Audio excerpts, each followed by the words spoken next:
वैसे मैं एक बात पूछना चाह रहा था आपसे। सोच रहे थे ये जाहिर है इसका आप जवाब देना चाहें या नहीं।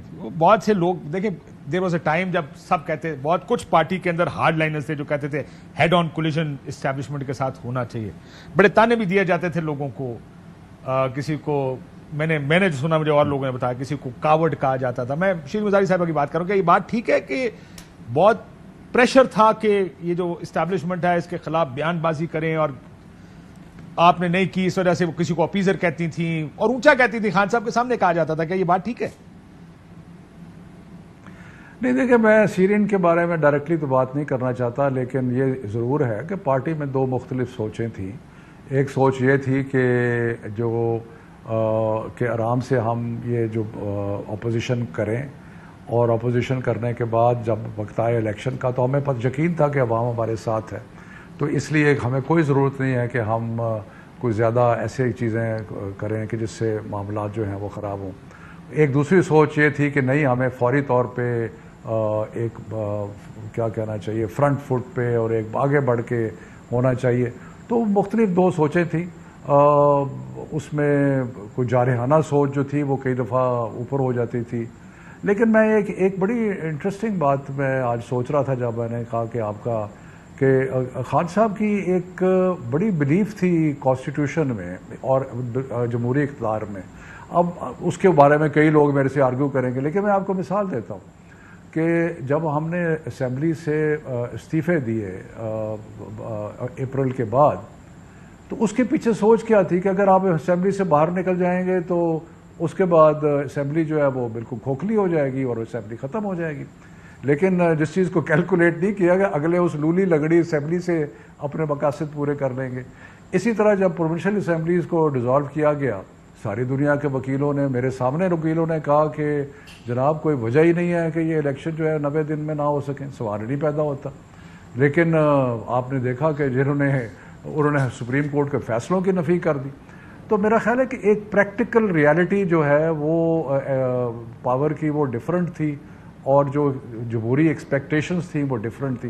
तो उसकी वजह से भी थोड़ा तनाव या सोच पार्टी में मुख्तलिफ होती थी। शफकत साहब, लेट्स बी ऑनेस्ट, कि क्या लोग आपके अंदर पार्टी के खिलाफ थे जो आपको, जिन्होंने किरदार अदा किया आपको फारग कराने में?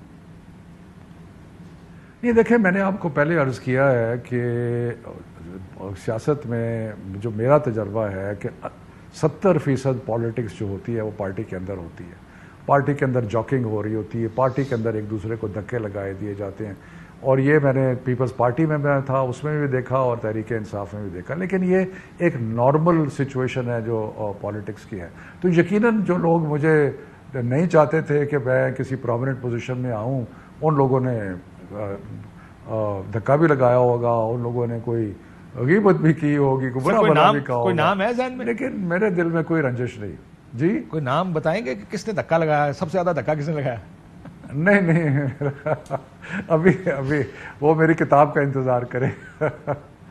मुझे शक है कि मुझे पता है किसने आपको सबसे ज्यादा धक्का लगाया होगा। वो आप आज़ाद हैं, आप जो अंदाज़ा लगाएं, लेकिन मैं इस वक्त कोई नाम नहीं। लेकिन आई एम श्योर आपकी किताब भी सर, किताब भी आनी है, किताब भी इसी पढ़नी है, उसमें बहुत कुछ लिखेंगे आप। ये बताएं, 9 मई वाले दिन कहाँ थे आप? जब 9 मई देखा, आपको पहला रिएक्शन क्या था? 9 मई वाले दिन मुझे इससे पहले किसी मीटिंग में, मैं आपसे बिल्कुल सच बात कर रहा हूँ, मुझे कोई पता नहीं था कि 9 मई के बारे में अगर कोई थिंकिंग या प्लानिंग है या नहीं है। मैं अपने घर था, मुझे पता लगा कि खान साहब की अरेस्ट हुई है, तो मैं लिबर्टी चौक जो है लाहौर का, वहाँ पे चला गया। वहाँ पे बहुत सारे लोग इकट्ठे थे, तो मेरा ये ख्याल था कि हम यहाँ बैठेंगे, एहतजाज करेंगे और यहाँ पे सिट इन करेंगे, बैठेंगे, तकरीरें करेंगे। तो इतनी देर में बहुत सारे लोग मेरे पास आने शुरू हो गए, कुछ मेरे जाने पहचाने, कुछ ऐसे जो जाने पहचाने नहीं थे। तो उन्होंने कहा कि जी चलें, लीड करें, कोर कमांडर हाउस चलें, ये वो। तो मैंने कहा कि नहीं, मैंने उनको समझाने की कोशिश की लोगों को, क्योंकि मैं जेन्युइनली बिलीव करता था कि ये जाने की ये रास्ता ठीक नहीं है। तो इसलिए, जैसे आपने ऑलरेडी सुना भी है और उसके बारे में कोई ऑडियोज़ लीक भी हुई, कि मैं तो वहाँ से फिर चला आया और मैं वहाँ पे नहीं गया। तो आपसे उसके बाद मैं सर राब्ते शाब्ते होते थे आपसे? उन लोगों के इस्टेब्लिशमेंट वगैरह कोई आपसे रब्ते करते थे कि कहाँ है क्या ये कर रहे हैं? अजीब बात है कि मेरे से कोई ऐसा खास रब्ता भी कोई नहीं था। अच्छा, किसी ने रब्ता भी नहीं किया?